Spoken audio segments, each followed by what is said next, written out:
El 6 y el 9 de agosto de 1945, Estados Unidos lanzó sobre Japón las dos únicas bombas atómicas que se han utilizado durante una guerra. Primero fue la bomba Little Boy, que explotó sobre Hiroshima. Murieron unas 80.000 personas. Luego fue Nagasaki, donde la bomba Fat Man mató de inmediato a unas 40.000 personas.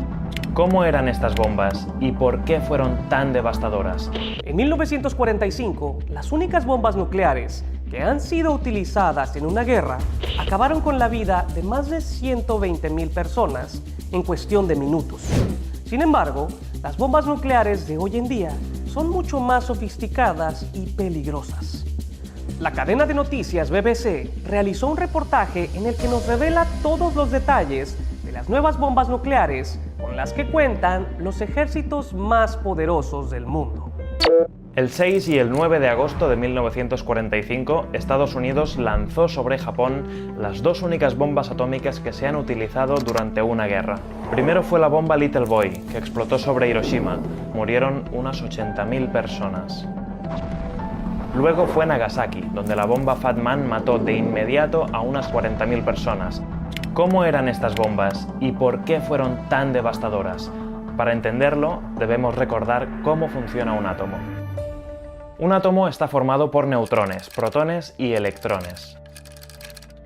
El núcleo del átomo está compuesto por protones de carga positiva y neutrones que no tienen carga. Este núcleo contiene masa en forma de energía que permanece acumulada mientras el núcleo se mantenga unido y estable. Pero ¿qué pasa si se rompe ese equilibrio? Cuando un núcleo se rompe aproximadamente en dos partes iguales, se libera parte de la energía que tenía acumulada. A esa ruptura del núcleo se le conoce como fisión. Entonces, el principio de una bomba atómica, como la de Hiroshima o Nagasaki, es lograr una fisión, es decir, que se fraccione el núcleo para que libere energía. ¿Y cómo se logra la fisión?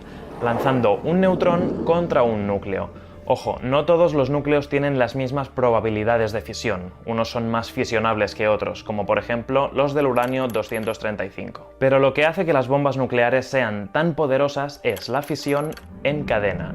Aquí está la clave. Cuando un neutrón es absorbido por un núcleo, este se divide en otros núcleos de masa aproximadamente igual. Al dividirse, la energía que hasta ese momento hacía de pegamento para mantener unido al núcleo es la que se libera. Al fragmentarse ese núcleo también se liberan neutrones, que a su vez chocan con otros núcleos de ese mismo material que liberan más energía y más neutrones. Estos neutrones siguen chocando contra otros núcleos, liberando más energía y más neutrones, y así sucesivamente. Por eso se le llama fisión en cadena. En una bomba atómica esto ocurre en una fracción de segundo, y es lo que termina causando la explosión. Little Boy y Fat Man eran bombas de fisión, pero su mecanismo interno era distinto. Los creadores de las bombas de Hiroshima y Nagasaki usaron uranio 235 y plutonio 239 respectivamente. Los núcleos de estos materiales, al dividirse, emiten una gran cantidad de neutrones, con lo cual aumentan las posibilidades de fisionar más núcleos. La bomba Little Boy de Hiroshima funcionó con un mecanismo de pistola. Dentro de la bomba se disparó un proyectil de uranio 235 contra una masa del mismo material. Así, cuando los neutrones de ambas masas chocaron, desataron una reacción en cadena, una fisión en cadena. Little Boy llevaba una carga de 64 kilos de uranio 235, de los que se calcula que solo se fisionó poco más del 1%. Aún así, la reacción en cadena generó una explosión equivalente a 15.000 toneladas de TNT. El mecanismo de Fat Man fue distinto, funcionó como una bomba de implosión. Para esta bomba se utilizaron explosivos convencionales que rodeaban una esfera de plutonio 239. En este caso, la bomba se activó cuando los explosivos detonaron hacia adentro, en dirección de la esfera de plutonio. La presión de estos explosivos comprimió la esfera hasta casi duplicar su densidad, con lo cual los neutrones se presionaron unos contra otros e iniciaron la fisión en cadena. Fat Man tenía una carga de 6 kilos de plutonio 239. Se calcula que solo logró fisionarse 1 kilo de ese material, pero fue suficiente para liberar una energía equivalente a 21.000 toneladas de TNT. El mundo pudo ver con horror de lo que eran capaces estas armas, pero desde entonces se han desarrollado bombas todavía más poderosas. Los científicos se dieron cuenta de que si en lugar de la fisión de los núcleos usaban el proceso contrario, llamado fusión, el poder destructivo era miles de veces mayor. En una bomba de fusión se combinan dos núcleos ligeros, usualmente de hidrógeno o isótopos de hidrógeno, para formar un núcleo más pesado. Para lograr la fusión de ese núcleo pesado dentro de la bomba, es necesario elevar la temperatura a millones de grados. ¿Y cómo se consigue llegar a esa temperatura? Pues a través de la fisión. Es decir, primero se produce la fisión para elevar la temperatura a miles de grados, y entonces se produce la fusión, que libera mucha más energía. Por eso, por la temperatura necesaria, las bombas de hidrógeno también son llamadas bombas termonucleares. Pero aún hay más. La capacidad de destrucción de las armas nucleares no se limita solo a la explosión. Justo tras el estallido se liberan rayos gamma, neutrones y rayos X que salen disparados a varios kilómetros. Esta radiación puede impactar todo lo que encuentra a su paso, incluyendo las personas.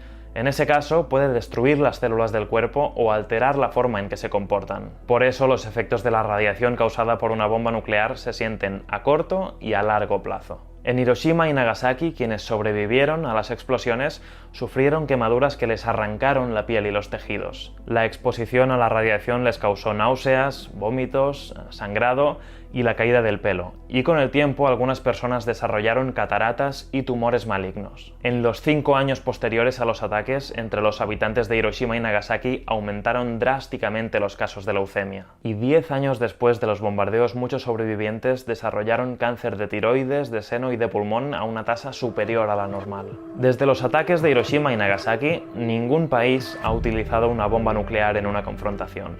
Sin embargo, se cree que actualmente 9 países tienen armas nucleares: Estados Unidos, Reino Unido, Rusia, Francia, China, India, Pakistán, Israel y Corea del Norte. Y decimos se cree porque los estados suelen tratar este tipo de informaciones con mucho secretismo.